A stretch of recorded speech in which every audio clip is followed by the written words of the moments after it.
Welcome to another episode of the Smiles Ahead podcast, community style, where we have a really fun guest on today, Rob from Mr. Putty's Fun Park. Yes. And we're going to get into that a little bit and kind of see what the deal is with this fun park and go from there. So, Rob, thanks so much for coming on, man. Yeah. Thank you very much for having me. Absolutely. So, the way we like to start these off is just give a little bit of background of, Mr.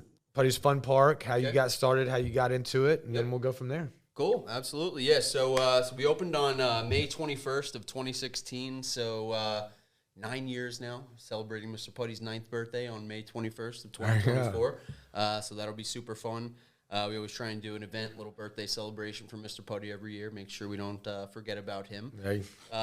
Taking it back to 2016, I'll actually go a little bit further back. So my parents moved here to South Carolina, well, Charlotte area back in 2009, right when I graduated high school. So that was kind of my graduation present. Hey, there you go. We're moving out of state, so figure it out. Either come or don't.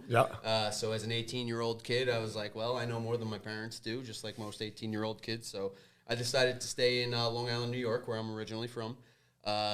Stayed there for a couple of years, dabbled with, the whole corporate sector and living the corporate life type of thing. Decided it wasn't for me. Had the opportunity to come here and start Mr. Putty's. So I started that with my parents. And after 2 years, my parents did the exact same thing that they did in high school, where they said, hey, well, you can either buy this place or we're going to sell it to somebody because we're moving to Florida and we're retiring. There you go. So I guess it was a good driven business decision, unlike a lot of people that just kind of give their family business to their kids. I guess I was taught a little bit more of how to run a business and what running a business was actually like, and the whole economics and profit and losses of business and all of the good things you need to stay in business. That's right. So I bought my parents out back in 2019, it's kind of been me running it as a one-man show ever since. So it's been 5 years now. And it's definitely, been a great learning experience of, being an entrepreneur and, owning your own business. And, a lot of times of not taking a paycheck and going a long time with having to stash away money to make sure that you could keep yourself afloat. It's kind of a pretty grounding experience to understand what, most people go through that own businesses and, actually taking it to and applying it to my own business and doing that myself. So, well, that's great. And for the young people watching, the entrepreneurs, I know we have a lot of people that ask us about practice ownership and that, and a lot of it looks a certain way, right? But then when you get into it, having to learn and I know that you guys own 500 of these. Not yet, not that many. And pediatric dentistry franchise. So how many exactly do you guys have? So we're at about 7 orthodontic locations, and then about the same amount for pedo, and then a few generals. But that's just a small part of the operation. Well, how'd you get into this? So same thing, but my dad was the orthodontist and came back to Charlotte. Same thing, was away for a little bit. He owned the practice, so it made sense. About 2 years in, so kind of the same story as you. 2 years in, started buying in and started learning the process of, not only how to run the business in an economical way, but how to run the business in a family-owned way. So there's a whole big difference of learning how to, the customer service of being like, hey, this is a family tradition. This is something that my parents started, my dad started, so I got to, So learning that part of it, how to talk to patients, how to make people feel comfortable, dental chair, kind of assume the same way that you did. And I'm sure you can attest to it because, when you hear somebody that says, oh, man, you work at a family business or you're taking over your family's business, they think it's this big, easy thing. But, they don't realize that the shoes you have to fill and you actually have to work 10 times harder because you're kind of the person who's always being pressed down on and made sure of that you're continuing the legacy in the way that it should have been. That's it. And now I do have to ask, so when you say they came down and started Mr. Putty's, what's the background on that? Was it kind of like there was an opportunity for some land there? Was there already a so fun park there? So back in, so like I said, it was around 2015. My parents had been living down here for, I guess, 6 or 7 years at that point.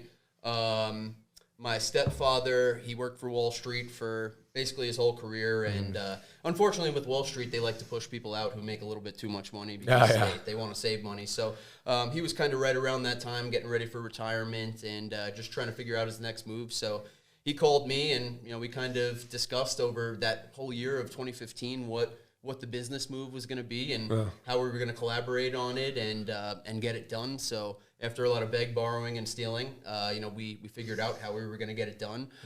He retired, cashed out, kind of put all of his chips on red for lack of a better term, as did I. And we kind of just, moved forward for it. So, the first step obviously was purchasing the land. For anybody who's seen that, McDonald's documentary, that owning the land is obviously the hugest part of owning a business. Purchasing the land. And then, there's a lot of moving parts with these, types of businesses. It's not exactly like, there's one general contractor who just, like, he builds a house and he puts the whole thing together. There's multiple entities that kind of have to all sync into one. Believe it or not, there are actually companies out there that just exclusively build miniature golf courses. It's not like you can call any construction person and say, hey, build me a miniature golf course. So we were able to find a company that's great. It's called Harris Miniature Golf. They're out of Cape May, New Jersey. And they've built probably thousands of these miniature golf courses all over the world. I think they've actually been in every single country. They just finished one in Abu Dhabi. Okay. So it's not gold plated. But, There you go. But they built them all over the world, and we were blessed to have them build ours. So there's a lot of different styles of miniature golf. Everybody says, "Oh, putt," and I think putt-putt's a big conception here. In the southern type of states. Oh, yeah. Everybody, thinks of that. It's the coast, the beach, everyone's playing putt-putt down there. Putt-putt is actually the name of a franchise. It's not a style of golf. Putt-putt, it was called Putt-Putt Family Fun Center that came around in the 50s. And I guess they were just so popular that everybody took the name of putt-putt and applied it to what's actually called miniature golf. But years down the line, they actually kind of separated a little bit, where putt-putt was kind of labeled as like the very flat, no obstacles, made by 2x4s. It's kind of like a combination of billiards where you're backing it off the walls and things like that.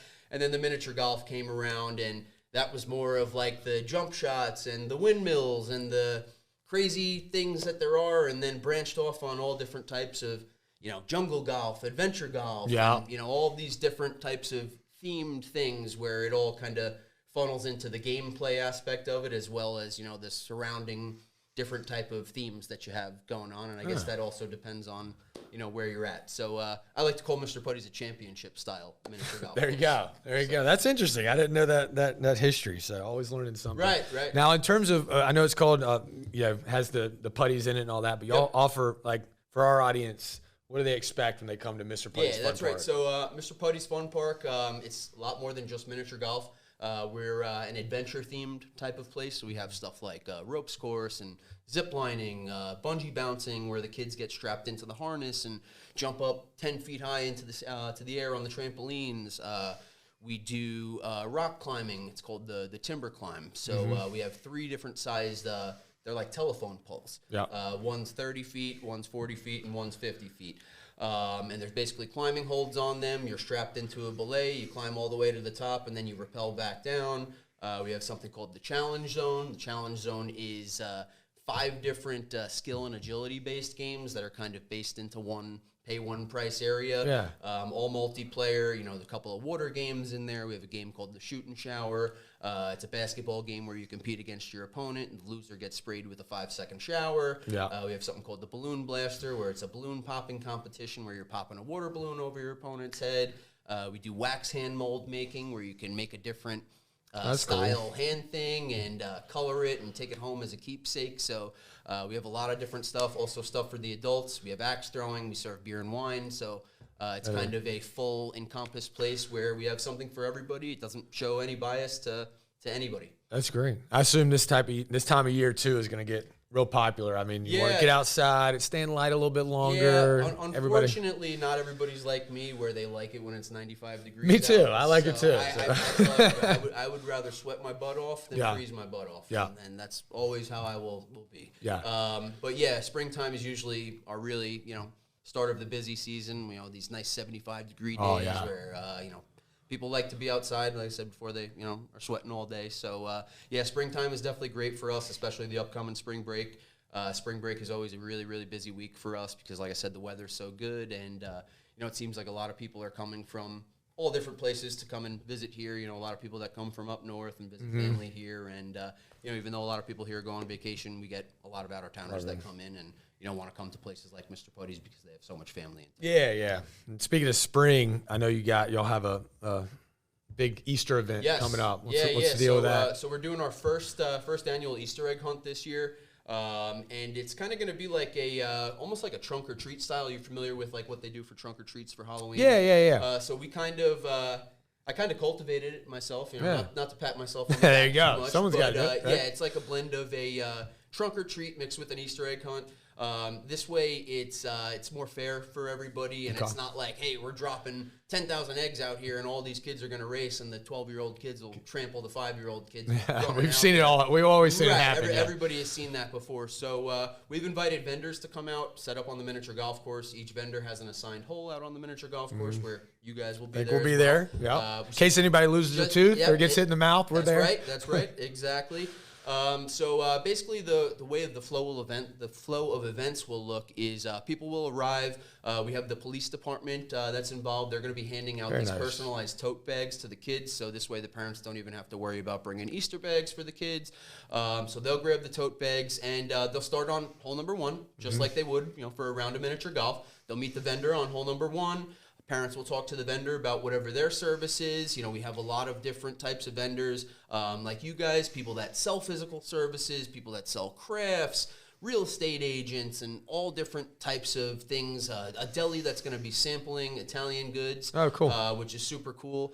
So a whole bunch of different stuff for the parents to enjoy themselves as well as the kids. So like I said, you'll meet the vendors at each hole. You'll go through holes 1 through 18, just like you were playing the miniature golf course. You'll converse with the vendors, grab the eggs. They'll be hiding eggs for the kids. You know, we have a couple thousand eggs that we're hiding for the kids. A bunch of golden eggs as well, actually, out there. There's some really good prizes in those, anywhere from $50 gift cards to free Chick-fil-A chicken sandwiches and things like that. Our partners over at Chick-fil-A were all very gracious to give us a whole bunch of coupons for that as well. So yeah, like I said, they'll go 1 through 18, and it should take about 30 to 40 minutes for each group to go through. That's perfect. Yeah, about 2 minutes at each hole. So 18 holes, so 36 minutes or so. So just depending on how long that they're talking to people, and that gives the ability, like I said, where it makes it fair for everybody. You know, I know a lot of places when they do Easter egg hunts, they'll do like different age groups and different times and things like that. This way, you don't have to worry about, different timing where if you have a 3-year-old and a 7-year-old and some place might be doing it, in 30-minute increments. And you gotta stick around for 2 hours. 2 hours, waiting for your kids to collect the eggs. This way, everybody can all go as a family. Make sure that it's fair for everybody. Yeah. All the kids get to collect their eggs. And then, like I said, the parents get to take advantage of the awesome vendors that we have there as well and learn a lot about their businesses and, have the opportunity to, purchase items and, make future service purchases as well. Well, as a community podcast and us trying to get into the community, that's an awesome thing that you're doing. I know it takes a lot of legwork to get all that together, right. So I'm sure the whole community enjoys that. We appreciate you. We appreciate you having us out. And that, that's the biggest thing. Everybody gets so absorbed about, like we said, starting a business and being an entrepreneur, and I think most people have a misconception of what exactly that takes. And the way that I've always gone about my business is being a fabric of the community always is going to come first, and the good stuff comes later. Because if you have the community that's able to rally around you, you're going to be successful no matter what. That's it. Well, that's a great way to do it, and sounds like a great way to wrap up a community podcast right there. But we appreciate you coming on for our guest. Again, it's Mr. Putty's Fun Park. And tell them where you're located. We're at 2333 Dam Road in TKK, South Carolina. We're right off 160 in between the Circle K gas station and the Walmart Supercenter in TKK. Everybody knows the Walmart in TKK. There you go. And we'll put all that in the show notes and everything and send out a nice little email to our group so everybody gets to know you. Don't forget the Easter egg hunt is on March 30th from 9 to 11. 9 to 11, March 30th. We'll be out there. Hope to see y'all out there. And Rob, thanks so much for coming on, man. Absolutely. We appreciate you. Absolutely. No problem. Thank you for having me.